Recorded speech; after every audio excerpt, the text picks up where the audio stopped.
사랑합니다.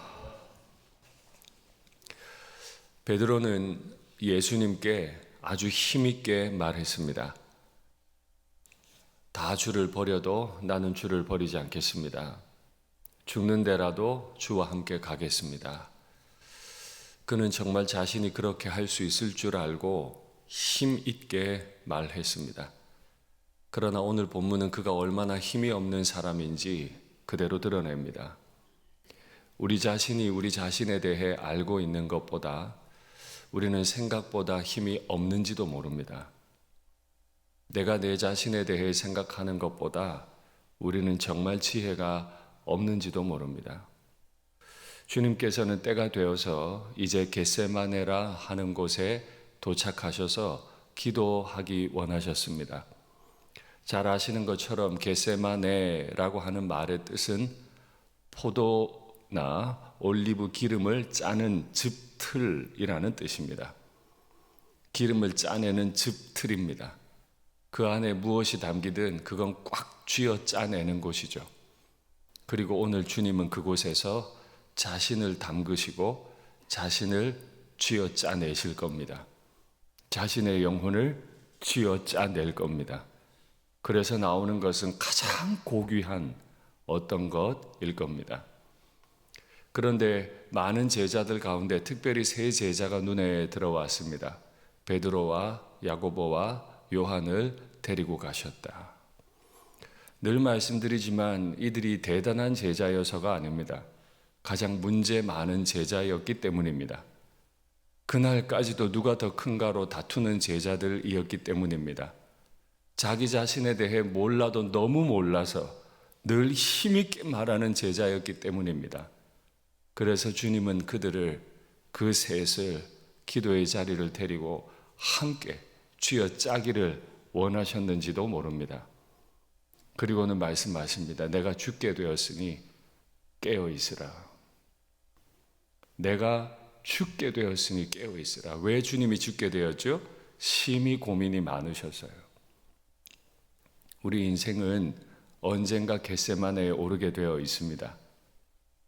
무슨 일로든 겟세마네에 올라서 쥐어 짜내는 고통을 당할지도 모릅니다.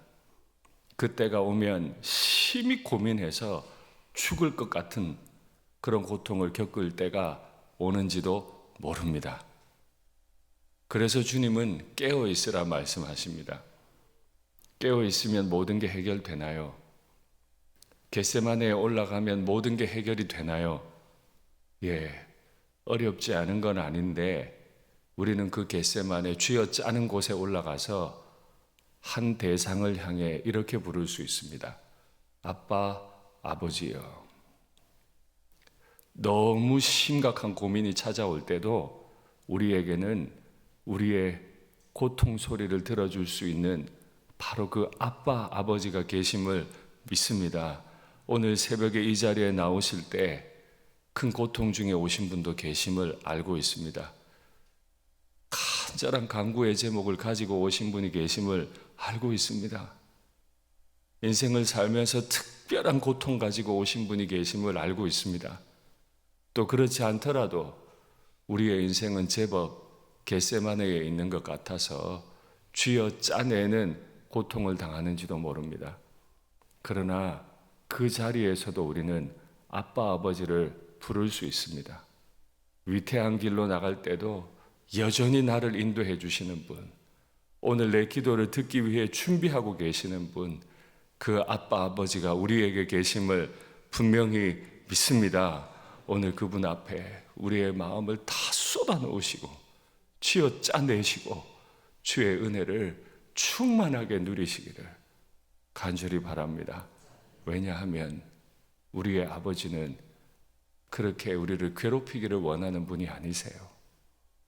우리가 주님 앞에 나와서 내 영혼을 다해 기도하면 주님은 가장 순결한 것으로 우리에게 돌려주실 것을 믿습니다. 기도하시다가 제자들에게 왔는데 다 자고 있습니다.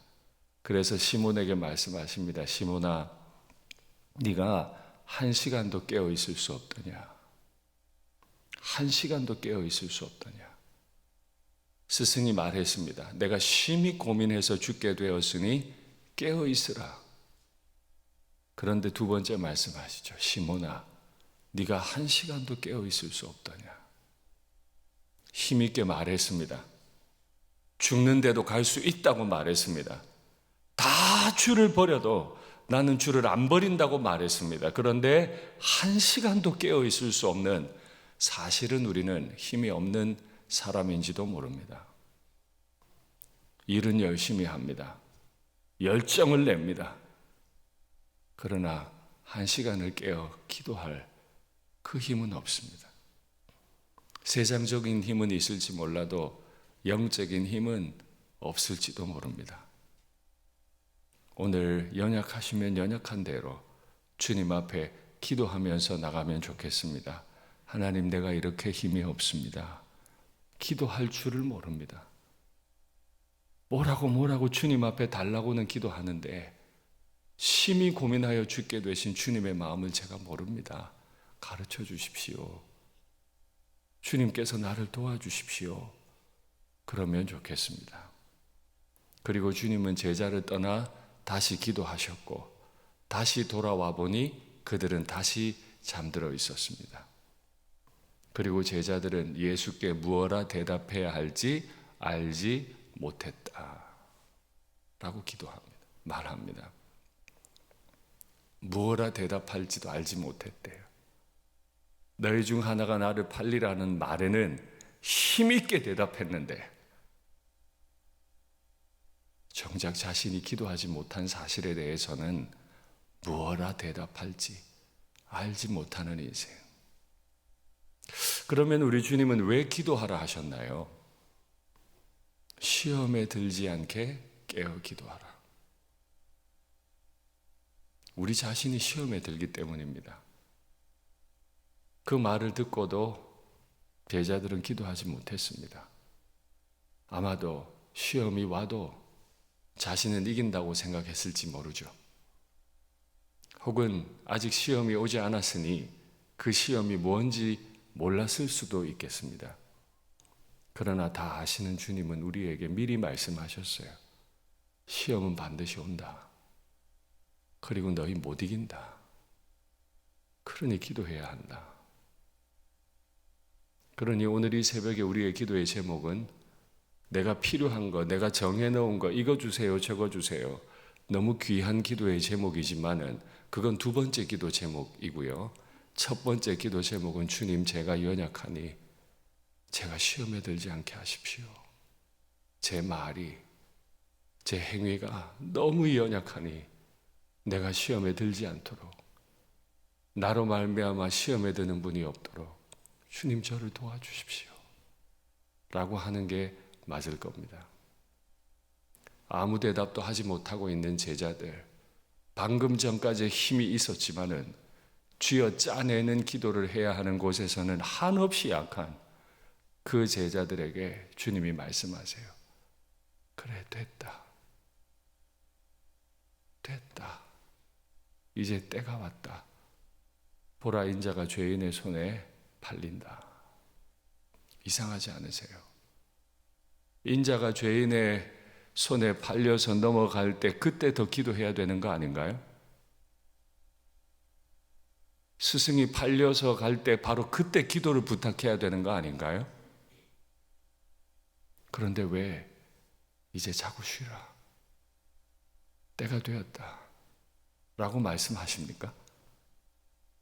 스승이 팔려 나갈 때 더 기도를 부탁해야지 왜 이제 그만하라고 말씀하십니까?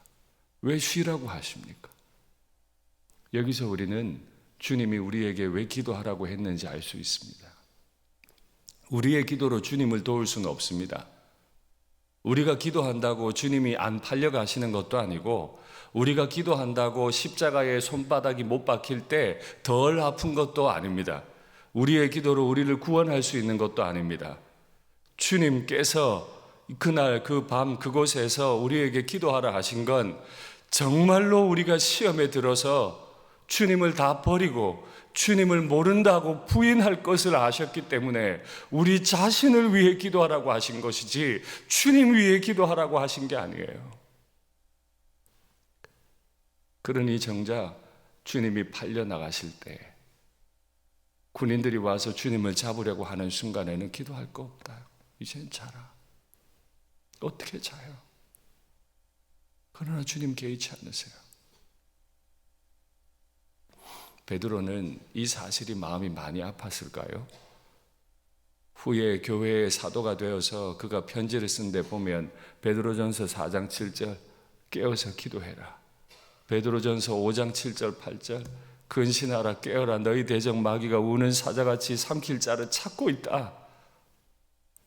베드로는 아마도 그날 그 겟세마네를 떠올렸는지도 모르죠. 힘있게 대답했는데 나는 안 버릴 거라고 대답했는데 정작 주님을 버리고 마는 자신을 떠올렸는지도 몰라요. 오늘 이 새벽에 쥐어 짜내는 기도를 하면 좋겠습니다. 하나님 앞에 이거 달라 저거 달라 쥐어 짜내란 말이 아닙니다. 주님, 제 영혼 깊은 곳에 어떤 약함이 있습니까? 제가 어떤 시험에 들겠습니까? 다 짜내 주십시오. 그래야 시험에 들지 않습니다. 말씀을 맺겠습니다. 우리는 말할 때는 힘이 있습니다. 일할 때도 힘있게 일합니다. 그러나 쥐어 짜내는 곳 겟세마네에서도 주님 앞에 깨어 기도하는 일에도 힘이 있을까요? 오늘 주의 성령께서 우리 옆에서 우리를 도우셔서 우리의 기도를 힘있게 해주시기를, 그래서 우리가 시험에 드는 일이 없기를 간절히 바랍니다.